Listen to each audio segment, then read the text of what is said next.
Hello everyone, I hope you're having a great day today. Merciless Vaughn here, back with another Bleach Brave Souls video.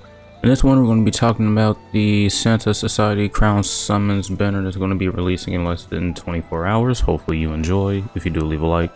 If you're new to the channel or you have been here for a while, please consider subscribing and help me get to 500 subscribers. Now with all that said, let's go ahead and get started.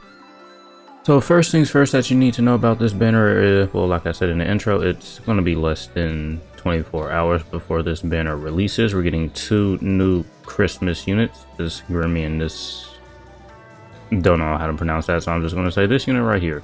But I do believe this is the first iteration of this character in the game, so that is cool. Now they're both Guild Quest units. Now this unit right here, she's more usable outside of Guild Quest than the Grimmy is. She does have an EX move, and outside of Guild Quest she gets Frenzy +2, and well, in Guild Quest she gets Frenzy +3, which is really good. She does have the weakened defense, the status element spiritual pressure boost 80%, and she also has an increased status element chance against Quincy's, which is great. Oh, and she also does have the Stern Ritter Killer plus skill as well, so that's good. And the EX move is just basically, I can go ahead and say it delivers a circular attack around the target while moving and grants 5 barriers to allies. And she also does have 2 soul traits, which is really good. Sprinter, long stride, and she's immune to the weakened status element. Oh, and her devastation is pretty high at 60%. So yeah, outside of Guild Quest she'll definitely be good. Inside she'll obviously be better because she has the bonus, you know, just effects and damage in Guild Quest, as you can see here. Now, as for the Grimmy, he does have a boost on his SA 1 and 3, which is weird. I think this is the first unit that she's actually gotten with, you know, just strong attacks like that. But he's a melee NAD unit. Unfortunately, he's not ranged. Ranged NAD units are always better. He does have the Soul Reaper Killer. He is immune to the weakened status element, and he does have a 50% chance to dodge Soul Reaper hits. He starts the barrier off with 15. He does have the booster and enhancer skill, so his, you know, just SA1 and 3 are going to have increased effectiveness. And outside of Guild Quest, he only has Flurry +1. Frenzy and Flurry at +1 nowadays are just really not that good, so you want to have at least Flurry +2. So that's why he's not going to be all that usable outside of Guild Quest. That's just my personal opinion, honestly. If you think you would want to use this unit outside of Guild Quest, then by all means go ahead and do that. But he'll just perform better in Guild Quest, obviously. And so, yeah, that's that. The 2 new units. Here's the banner itself. Some pretty decent premium units in here. I don't have this Orihime, so I really can't say much about her. I still do use this Orihime, the banner, once pretty often. She's very good in Guild Quest just because she has a good SA2 and she has the share complete status immunity. As for these other characters, we can take a quick look at your featured list here very quickly. Just want to go over the banner very quickly. Well, yeah, 26 steps. At steps 3, 13, 6, and 16, you are guaranteed a 5-star character. At steps 10 and 20, you're guaranteed 1 new 5-star character. At steps 25, you do get the choose new character summons ticket. And yeah, they don't have single summons, so we don't have anything to look at that. So if you want these units, you'll have to summon on the banner. They won't have any individual summons.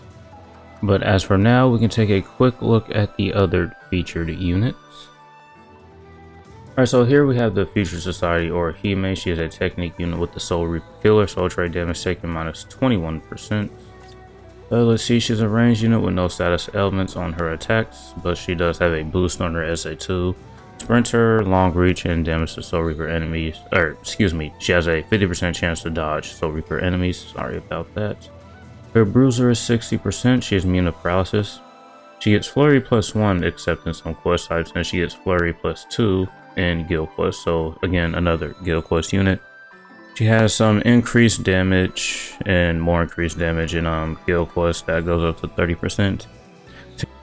T-Slime Shard increased technique attribute character normal attack damage 20%, enhancer poise sharpshooter booster, and just an increase killer and increased killer Guild Quest here. So yeah, this is just another pretty decent range NAD unit for Soul Reaper Week and Guild Quest if you need one. Alright, so here is a seasonal Momo that we have here. Mind unit with the Soul Reaper Killer. Soul trait, Heart Droplet drop 30%. Range unit, no status elements, boost under SA2. Sprinter, Havoc, and damage. Soul Reaper damage 50%. Berserker 60%. She has the reduced strong attack cooldown 12%. She's immune to all status elements. Increase Heart Droplets plus 10 and increase Heart Droplet drop 50%. Let me see, 30 for the soul shade, and then in her skills it's 20%, so it's just going to come out to 50% total. Frenzy only have +1. Increased damage to enemies not affected by element 100%, which is really great since she doesn't have any status elements. Enhancer, guard break, and booster. So if you need a unit for droplets, this is one that you can use, and she's a seasonal unit. You won't get those in the premium pool anyway. Alright, so we have another seasonal unit here, Grimjo, who is a mind unit with the Quincy Killer, soul trait, strong attack, damage plus 35%. He's a melee unit with drain on all of his attacks. He has Havoc, Sprinter, and Guard Break for his innate skills. Devastation 40%, reduce strong attack cooldown 12%, increase heart link slot potions plus 10, frenzy plus 1, defibrillator 2 seconds, increase status element chance against heart attribute enemies. Increase mind attribute or ranker damage to status element affected enemies 40%, damage to drain enemies 40%, and the status element spiritual pressure boost 80%. So yep, that's pretty much it for the Grimjo here. And we have a swimsuit Byakuya up next, who is a Mind Squad 0 killer unit with a soul trait of heart link slot potions plus 5. Range unit, weakening on all of his attacks except his SA2. His SA2 has a heal and barrier on it.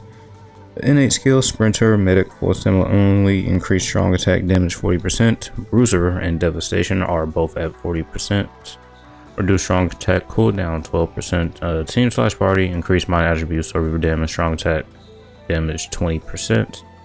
Increase heart droplet drop 30%. Frenzy plus 1, defibrillator plus 5, multi-barrier plus 2, and guard break. Yeah, this was just a premium unit that came out after last year's anniversary. And so here we have the Manor Orihime, who is a speed hollow killer unit with a soul trait of strong attack, recharge time minus 12%. She is a ranged unit with paralysis on all of her attacks except her SA2. It is a boost and a barrier on it. Innate skills, Sprinter, guard break, full stamina only, reduce strong attack cooldown 6%. Bruiser 20%, Berserker and Devastation both at 40%. She has the share complete status immunity. Havoc 20%, Frenzy plus 1, Defibrillator plus 5 seconds, Enhancer, Multi-Barrier plus 2, and Booster. A unit that I use quite often in like Guild Quest if I don't have like a booster unit for whatever that affiliation is. She works pretty well. Alright, so I believe this is the Lunar New Year's Rukia. She is a technique unit with the Quincy Killer, soul trait, strong attack, recharge time minus 14%. Range unit, freeze and lacerate on all of her attacks. She is immune to the poison status element, guard break, and damage to frozen enemies 40% for her innate skills. As for the rest of her skills, Berserker and Devastation both have 40%, Frenzy 1, Defibrillator plus 5 seconds, increased status element chance against speed attribute Quincy's, team/party, increased technique attribute Soul Reaper damage to status element affected enemies 40%, weakened defense, and Sprinter plus 1. That will be all for the Rukia here. Here's the Lunar New Year's Ichigo, who is a speed Soul Reaper killer unit with a soul trait of strong attack, recharge time minus 12%. Melee unit, weakening on all of his attacks, and he does have the revive mechanic on his soul bomb. Innate skills, team/party, stamina recovery, marauder, and he's immune to the freeze status element. Berserker and Devastation at 40%. Increased power link slot potions plus 5, increased power droplet drop 30%, frenzy plus 1, defibrillator plus 5 seconds. Team/party, increased speed attribute character strong attack damage 20%, weakened defense, and Sprinter plus 2. That's all for this unit. Here we have a Christmas Soifon, who is a power Quincy killer unit with a soul trait of technique droplet drop plus 30%.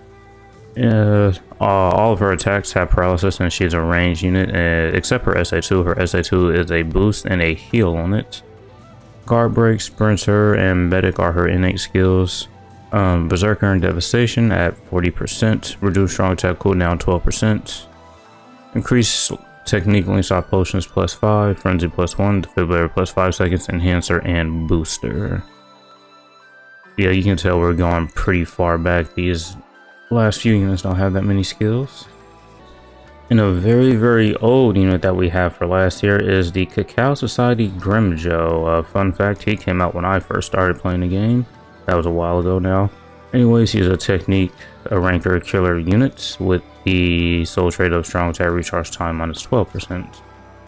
He is a melee unit with weakening on all of his attacks. He has a charged attack on his SA3.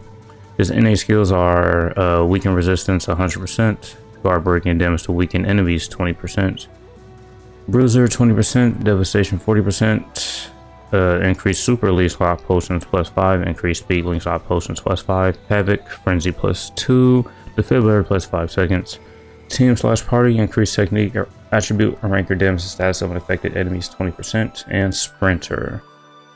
And that was the last units in this banner. So, yep, that's going to be it for this banner. We went over the 2 new units and we went over the featured units as well. So, is this banner worth summoning on? I mean, first off, if any of these characters are your favorite from the Bleach series and you would want them in game, by all means, go ahead and summon. They are your orbs.